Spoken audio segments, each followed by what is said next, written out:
Hi hello ನಮಸ್ಕಾರ ಸ್ನೇಹಿತರೆ, ನಾನು ನಿಮ್ಮ ಪ್ರೀತಿಯ ಕರ್ನಲ್ ಮಾತಾಡ್ತಾ ಇದ್ದೀನಿ. ಸ್ನೇಹಿತರೆ, ನಾವು ತಪ್ಪು ಮಾಡಿದ್ದೀವಿ ಅಂದಮೇಲೆ ಅದಕ್ಕೆ ಕ್ಷಮೆ ಕೇಳುವುದರಲ್ಲಿ ತಪ್ಪೇನಿದೆ?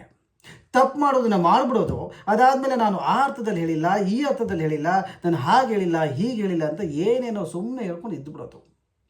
ಸ್ನೇಹಿತರೆ, ಬೇರೆ ರಾಜ್ಯದವರು, ಬೇರೆ ಭಾಷೆಯವರು ನಮ್ಮ ಕನ್ನಡದ ಬಗ್ಗೆ ಮಾತಾಡೋದು ಇದೇನು ಹೊಸದೇನಲ್ಲ.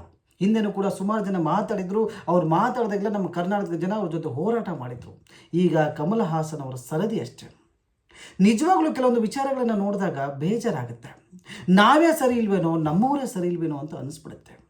ಅದಕ್ಕೆ ನಮ್ಮ ಕನ್ನಡದ ಅಭಿಮಾನದ ಬಗ್ಗೆ ನಮ್ಮ ಚಾಲೆಂಜಿಂಗ್ ಸ್ಟಾರ್ ದರ್ಶನ್ ಅವರು ಏನು ಹೇಳಿದ್ದಾರೆ ಅಂತ ಒಂದು ಚಿಕ್ಕ ಕ್ಲಿಪ್ ಇದೆ, ಬನ್ನಿ ನೋಡ್ಕೊಂಡು ಬಂದ್ಬಿಡೋಣ. ಫಸ್ಟ್ ನಮ್ಮಲ್ಲಿರೋರು ಕನ್ನಡಾಭಿಮಾನ ಬೆಳೆಸ್ಕೊಳ್ಳಿ ಅಂತ ಹೇಳ್ತಾರೆ.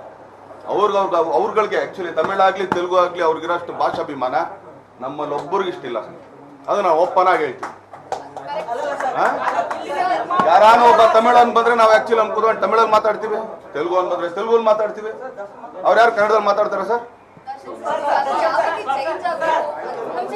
ಒಂದು ಚೇಂಜ್ ಆಗ್ಬೇಕಲ್ಲ, ನಾವು ಚೇಂಜ್ ಮಾಡ್ಕೋಬೇಕು ಮತ್ತೆ ಏನಿಲ್ಲ. ಕೆಲವೊಂದು ಸಲ ನಮ್ಮ ದರ್ಶನ್ ಅವರು ಹೇಳೋ ಮಾತು ನಿಜ ಅನಿಸ್ಬಿಡುತ್ತೆ.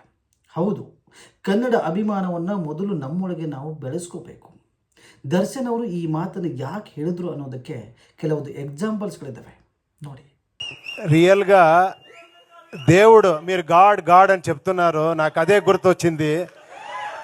గాడ్ ఎక్కడ కనబడతాడంటే ఇక్కడే ஹக் பண்ண 3 நாள் குளிக்கல. ಪ್ರಾಮಿಸ್. அந்த மாதிரி ஒரு பெரிய ಫ್ಯಾನ್ எனக்கு. ಸ್ನೇಹಿತರೆ, ಇವು ಕೆಲವೊಂದು ಎಕ್ಸಾಂಪಲ್ಸ್ಗಳು ಮಾತ್ರ, ಇನ್ನೂ ಸುಮಾರು ಇದ್ದಾವೆ. ಹೌದು, ಅಲ್ಲಿಯ ಜನ ಇಲ್ಲಿಗೆ ಬಂದಾಗ ಸ್ಪಷ್ಟವಾಗಿ ಹೇಳ್ತಾರೆ ನಮಗೆ ಕನ್ನಡ ಬರೋದಿಲ್ಲ ಅಂತ.